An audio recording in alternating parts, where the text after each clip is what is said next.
Hello to the future. Please read the description. Today I'm going to talk about this very lovely album right here. It's from The Last Dinner Party's latest album, From the Pyre. So, one of the most beautiful albums of the year of 2025. If not my personal favorite right now. I think it's going to be my favorite by the end of the year. So, it took quite a long while to get here because this album is a very good slow burn. So it's a necessary one for how less straightforward it is with its themes and presentation. So as a side note, my last year's top 5 songs were 5 songs from Prelude to Ecstasy, and the top one that resonated with me the most was On Your Side. So for many reasons. So there's love, there's underlying pain, and I'm so glad to say this album expands on that fascination I have for the band. So we have the title. And From the Pyre is a very beautiful album about romance and how it shows many manifestations of love and all the pain included in it, on how to be devoted, on how to meet expectations, on how to overcome or be overcome by destructive or possessive thoughts. There's a lot to it. And it's not even always about having a lover. So romantic context, it can have other things to it. So there's so many things to describe about love and the concept of it. And this album is filled with so much colors about love itself. Yep. So right here we have the first song. The first song we have is Agnus Dei, which is commonly associated with the Lamb of God, and as a way to behold something or hold it in reverence, especially in literary material. So, if something bold as this title is meant to showcase a theatrical angle to the presentation of things, its lyrical content is why I am so in love with this band, this album right here. So, here we go. Was that enough to make you come? Am I enough to make you stay? I just want to make you stay, but all I can give you is a street sign. All I can give you is your name in lights forever. Ain't that so much better than a ring on my finger? So, right here, most of this review here will be about the angle of romance or its concept based on how I feel the songs represent them. And Agnus Dei here is about a beautiful connection of this lover to a person who is perceived as very alluring, pleasing, or lovely. But there are hints of incompatibility between them or the thought of it. Perhaps the person wants a different expression of love in contrast to this lady or person who may only see herself fit to express love in a street sign. So all of this doesn't have to be taken literally, as it could just mean a different set of expectations as they deal with their relationship or the love. In this instance, the lady also have underlying insecurity. Am I enough to make you stay? I just wanna make you stay. Is she worthy of such a vision? Someone who descended from the clouds as holy, handsome, attractive, or whatever good qualities this person could have.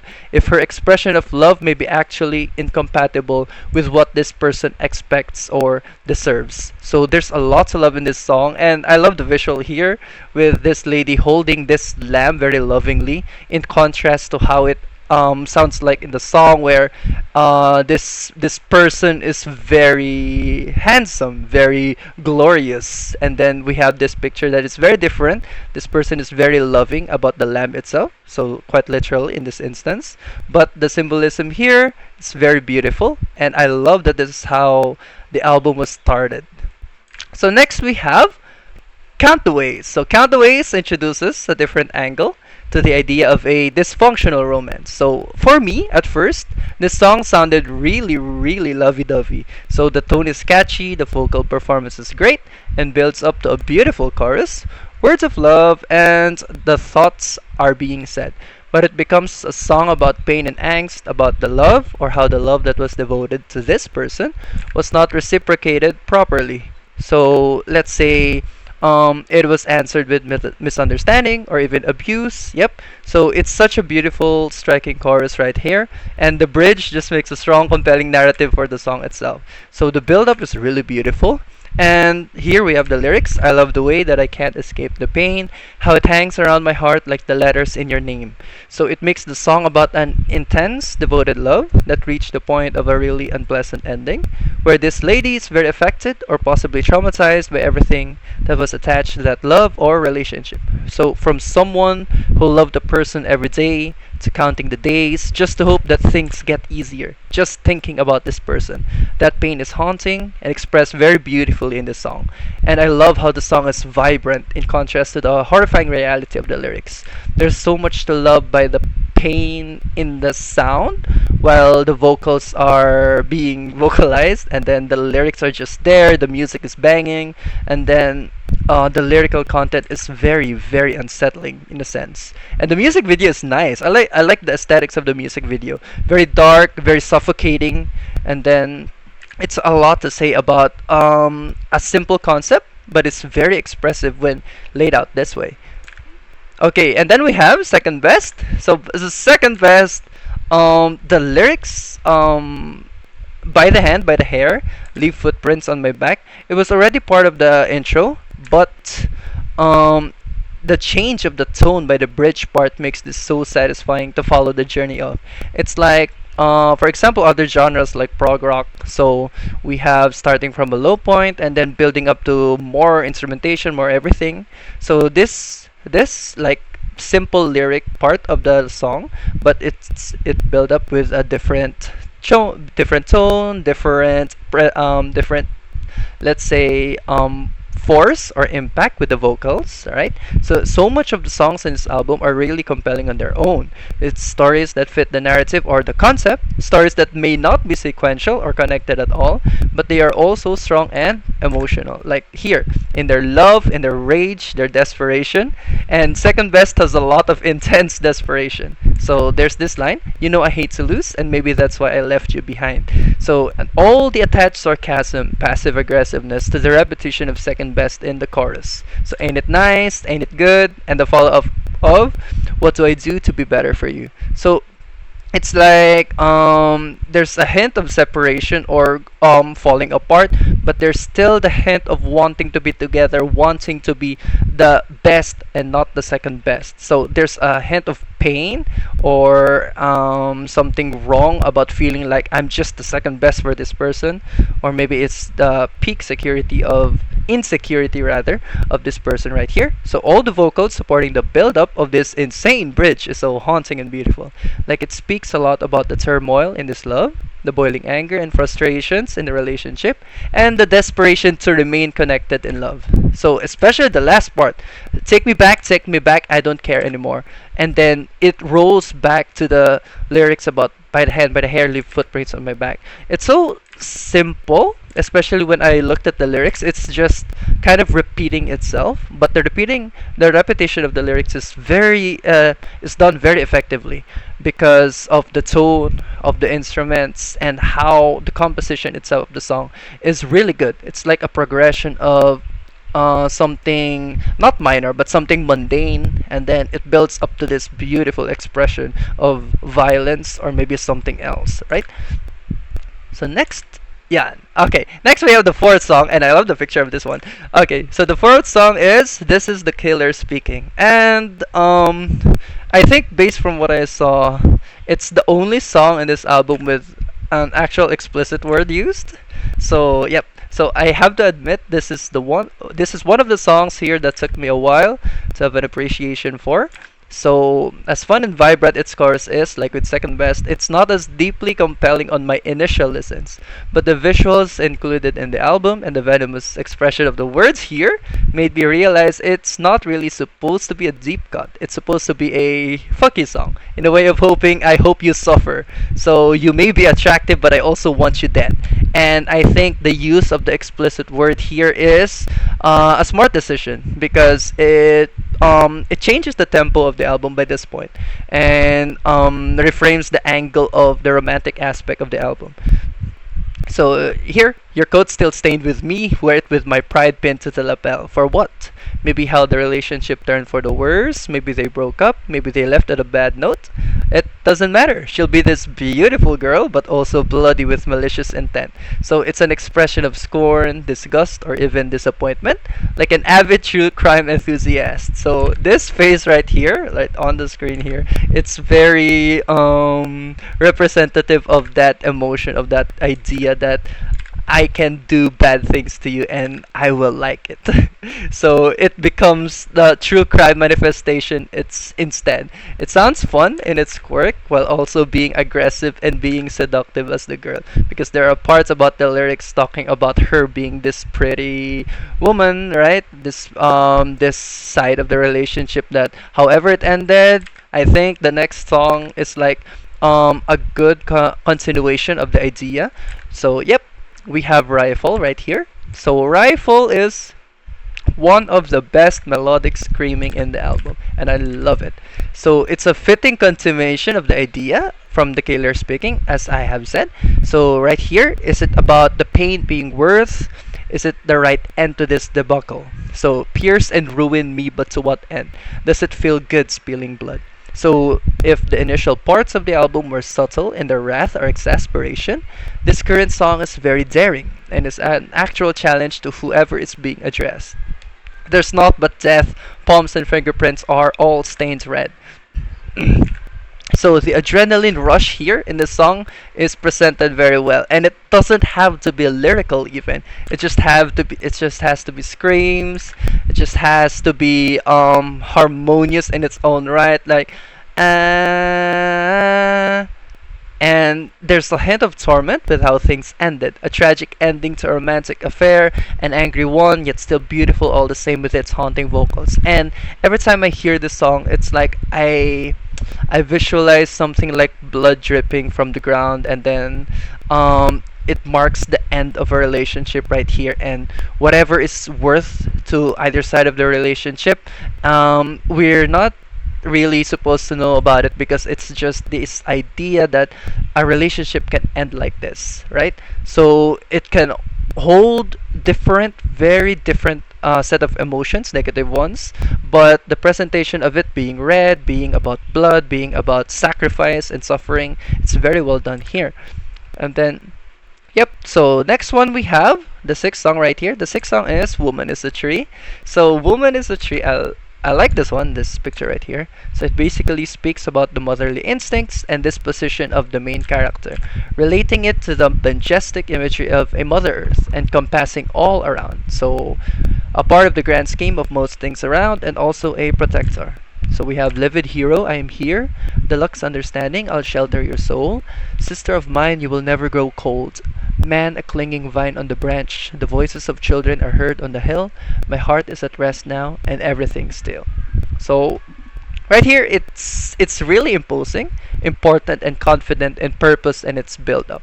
Quite minimal in its lyrics, but all the harmonious vocal performances and the progression of the music adds to the almost overbearing feeling of the song. So, right, there's a minimalist aspect to the lyrics, but the song itself and how it builds up is very, very to the point of almost overwhelming. The feeling of the ears and how the voices come surround the instruments itself. So this Woman is a Tree, but also something much more. The influence speaks for itself, and I think it's beautiful. It's really fitting for how the rest of the album is being progressed.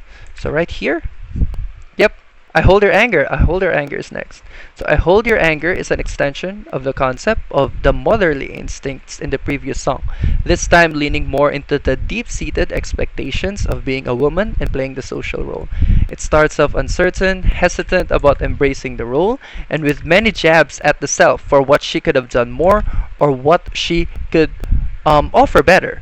Yet, what bad she could have avoided for her or the person involved.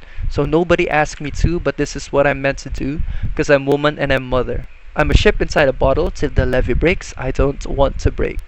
And how the song progressed to its ending is just full of sorrow, enduring but at a very frail state, right? It's a stark contrast to the certainty of Woman is a Tree. So very confident, and then ending up the other side of it, very tragic. Two sides of framing the motherly instincts of a woman, still caring, protective, and kind, but with hints of weariness, difficulty, and barely holding on. I love this song all the more for it because it's about trying to maintain the love despite all the pain the role entails. It's also a fantastic compliment to the feminine urge from their debut album. Though, yep, oh gosh, that's such a beautiful continuation. It's just the discography of this band is so great and beautiful, and they've only just started. There's so much to express by, and the way they do it is so beautiful, so compelling that I really love this, man. So with all the intense parts of a relationship or a roll, comes the strict backed emotional parts left with just the words and expressions to be had. So Sail Away right here is very, very beautiful. And I keep using the word beautiful because what else can I use to describe these wonderful songs? Especially this one with its piano composition. And it's very intentional in its presentation because the theme of being so devoted in love, one wishes to revisit time and erase everything that wasn't spent together in that loving moment. It's not even directly saying the bad parts to be removed or anything else. It's just revisiting time for everything to be in that loving moment. Everything in this song is just a beautiful accompaniment to each other. And the way the ending just kept repeating, like the idea, the moment, the people, they are like sailing away. It's beautiful. The song is easily one of the most striking moments in the album, despite its minimal production, which is something to say because the first few songs are really, really striking and really powerful in their approach. And yet, with how minimal the production here is, it's really beautiful.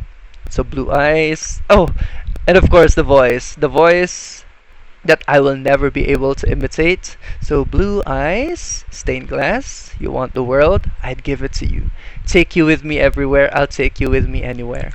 Like, oh, coming from the previous part, like, all the pain, all the ideas, all the weight within the relationship, right? And then there's this one that is such a beautiful piece of devotion and loyalty. It's very powerful to listen to. And of course, Sail Away is followed by the Scythe. The previous songs have themes of longing and wanting to be more deeply connected. The Scythe here, it boasts about timeless love in the face of death.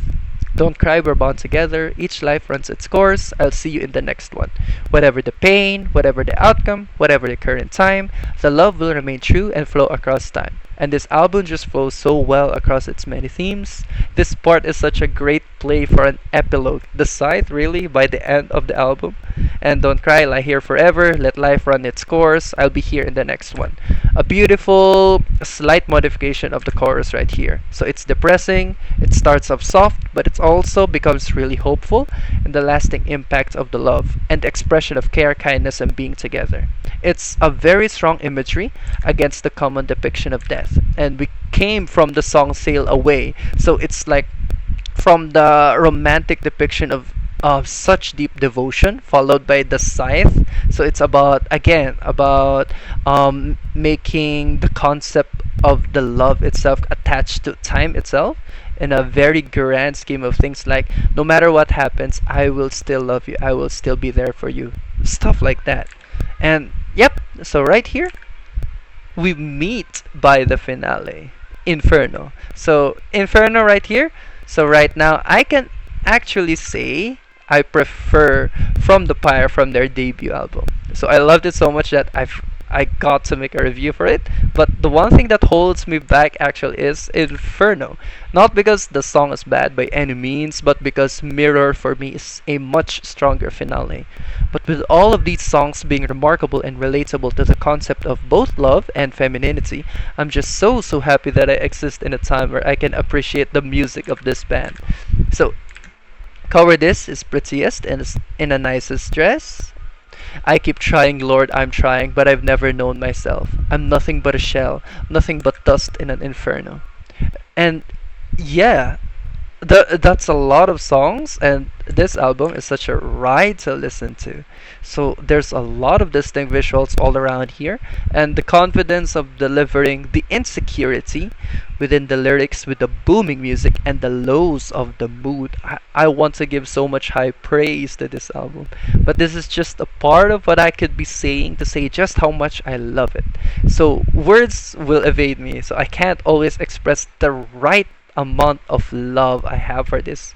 So kind of ironic because I'm talking about the album being a good romantic album, but I can't express enough how I love this. So the right words don't always show up to show the best praise I can give to form these thoughts, to form the connecting threads for my amazement. This is the bare minimum that I could do for this album. And I had very very high expectations from their debut album. And I cannot believe this band did not suffer from the sophomore slump, especially with how quick they released the follow-up album. Now this album may not boast the same high numbers as any of the songs from the first one, especially with Nothing Matters, but my goodness, this just makes me all the more hopeful to see a future genuine masterpiece born from their talents. And right now, it's 2 out of 2 albums, and I have high hopes. So one day it's going to be Dash, or maybe they will be consistent in their output. Sure, why not? I'll be waiting.